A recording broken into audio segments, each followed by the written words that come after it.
like you, Claire, so I just wing it. Mike, David Moore, Dallas Morning News. Two-part question. First, you went into camp with a couple of kickers, and you've decided to go with neither one of those, and you're going with Maher. What went into that determination to go with him now? You know, I just had a chance to visit with Laram this morning, and I tell you, I really liked the way, you know, he came in here, and it was, you know, he took control of the competition early, and that was very evident. But you know, he really improved it during this time here too. So, but you know, Brett, we were just really trusted the numbers. I mean, this 80 cut is difficult. I'm sure all teams are feeling that way today, and it just you know you start factoring the, you know, playing this last game and you know so the other factors. So we just felt Brett was in front, and we wanted to give him this opportunity to be the kicker, to be the guy, you know, in preseason 3. So, but Laram, you know, definitely gave him a run, and I thought he did an excellent job in his time here. And the follow-up on that is, will you still be watching the waiver wire pretty closely here going into the regular season at kicker, or have you seen enough from Maher where you feel good about that? I think that's really up to the players, you know, and you know, just, you know, single out, you know, Brett. You know, it's just like anything. You know, our personnel department's watching all those teams and so forth. But you know, we had a chance to work out Brett last year and Laram, if you remember the contest, and I think he is. He's you know, just the way he's striking the ball. I mean, I've just been so impressed with him since starting with the workout too. So, and if you look at his kickoffs, you know, it's you know, something was probably.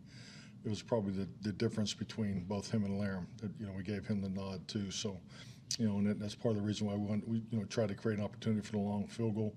So, you know, he definitely has excellent leg strength, and he's kicking with a lot of confidence right now. Clarence Hill for Star Telegram. When do you want to hope to get out these 2 night practices, and have you made a decision on Dak and the starters for Friday night yet?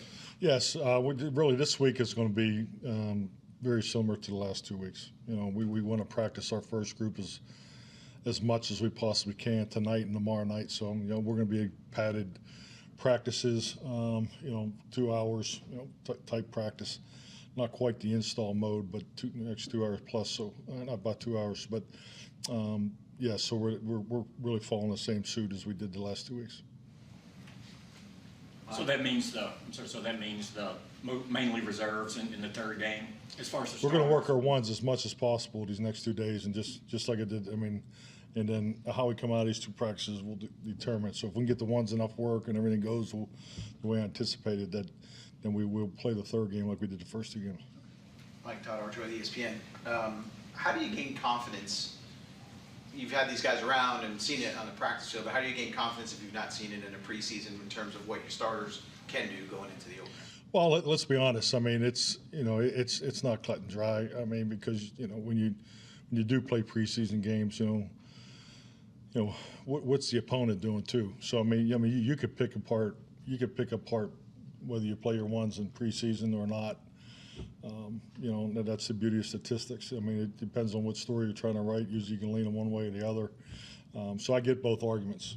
But I'll say this, you know, if you look at the amount of work that our first group has been able to achieve, you know, working the one practice at Denver, you know, the 2 practices in Irvine against the Chargers. So for the volume of that quality of work, the competitiveness, where you truly have ones versus ones, which is not always the case in these preseason games, because you know you don't have control of how the other guy's playing too. I feel very good about our plan and the execution of our plan. You know, obviously you lower the risk of not playing certain guys in the game. You know that's part of the formula of doing it this way. But what I really like is the quality of work of the ones versus the ones.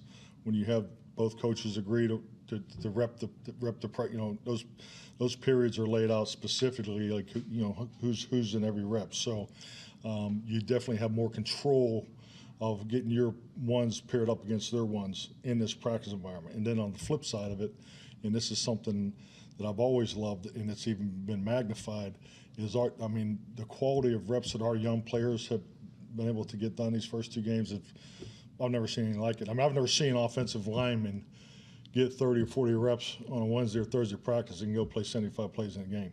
So our younger players have benefited from this format more than our veterans, and I wasn't totally on top of that because I didn't expect our young guys to take as many reps on the practices, but that's just kind of the way it worked out. So this has been very good for us. So I feel very good about our readiness at this point of training camp. When you were laying out your training camp plan back in June or whenever you did it, was it with the idea of not playing your starters at all, or did you kind of thought, okay, well, I want to get them somewhere? Oh, definitely. I mean, that was at the forefront of the conversation with both clubs that we work with.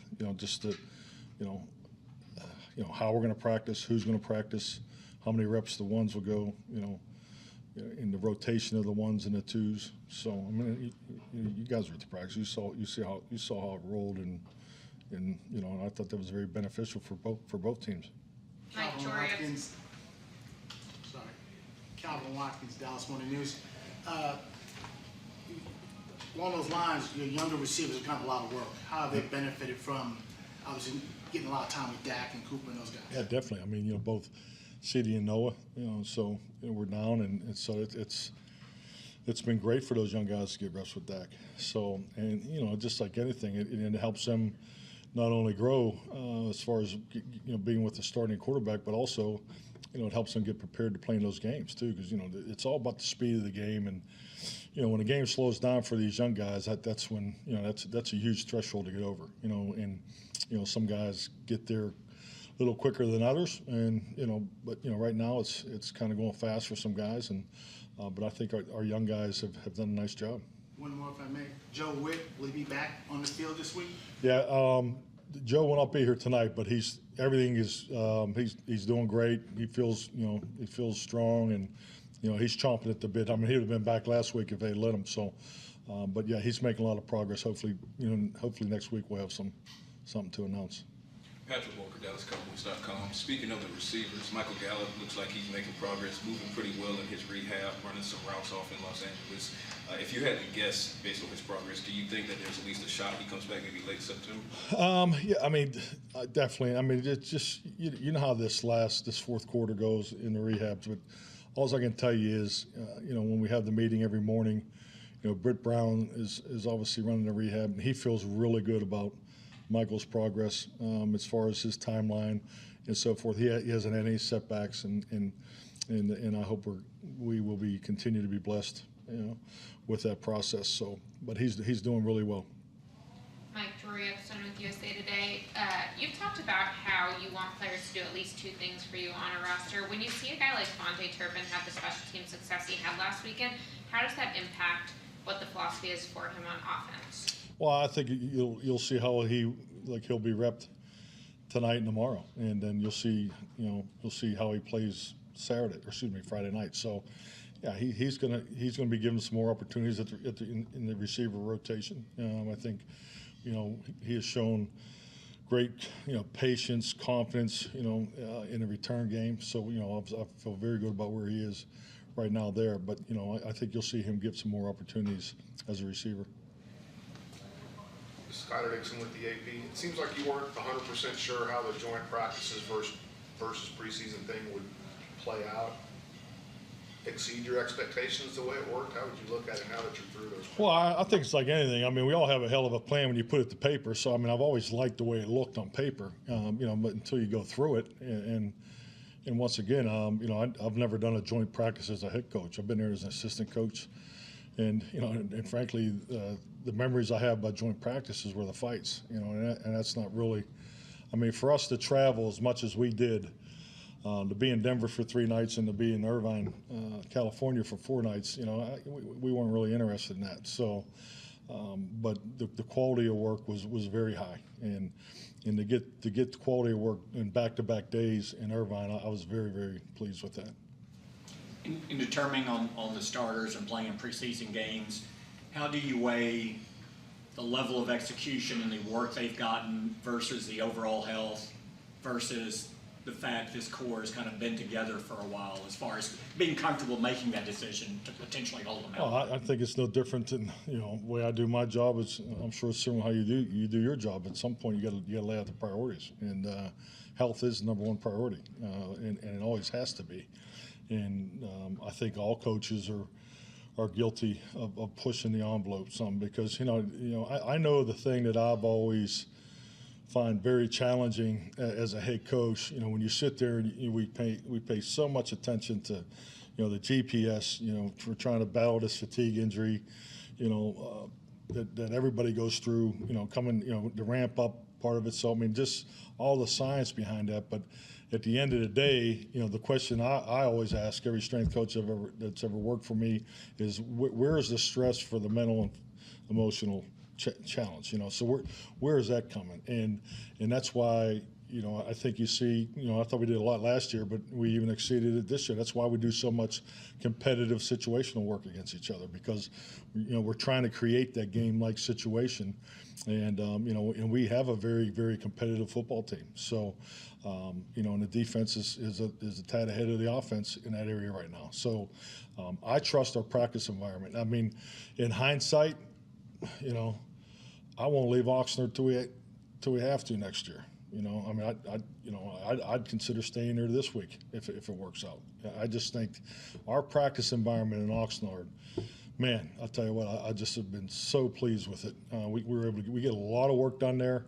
We're able to go heavy 2 days in a row, and the recovery's in place. The weather is a huge part of it.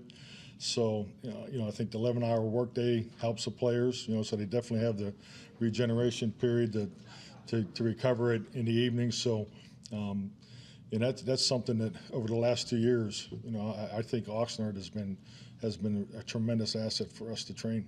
What changed for you there? Because I remember you were unsure about Oxnard going to the California, so now maybe you stay out longer. Did anything change? Well, I'll be honest with you. I mean, it's probably Clarence more than anybody, but I was nervous about Oxnard, because everybody just kept talking about how much fun you had out there. So I mean, I never heard anybody talk about, hey, the football was good, the practices were great. It was just about, it was everything but football. I mean, someone said anything about Oxnard, it had nothing to do with the football team getting better. So yeah, what coach would be nervous if you never went out there before that? And that's not the case. I mean, I don't I've been around some great training camp environments, but to have the practice field, a 2-minute walk from your dorm room, and then your offices is another minute walk from there, and the cafeteria is 10 more steps from that. I mean, it's beautiful, and it's extremely functional. So we're able to get a lot of work done there. For the record, I've had no fun in Oxnard.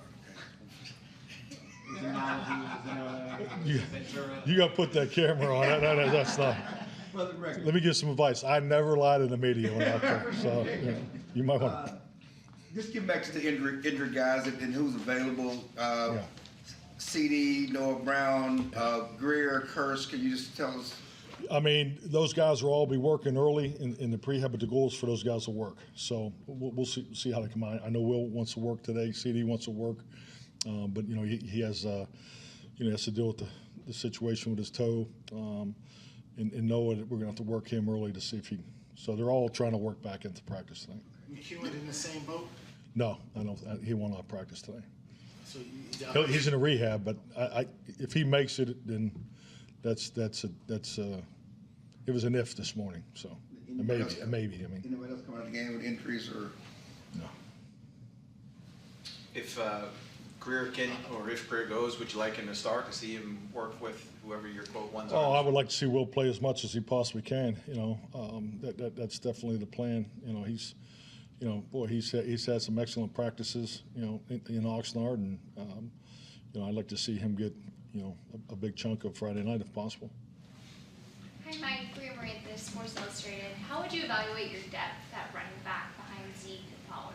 Oh, I think we got excellent depth. I mean, I think, if you look at Rico's, from preseason 1 to preseason 2, I thought he played extremely well against the Chargers, and he looks like he's back, coming off of that season-ending injury from last year. And I love our 2 young guys. I think our 2 young guys has run as well as any 2 running backs I've ever had. So I really like a running back room. Got some tough decisions to make here. Oh yeah, we got big time tough decisions. Good situation to be in. When you look at what Zach Martin's accomplished for his career, is it tough to not take him for granted at all because he's been so good since the day he got here?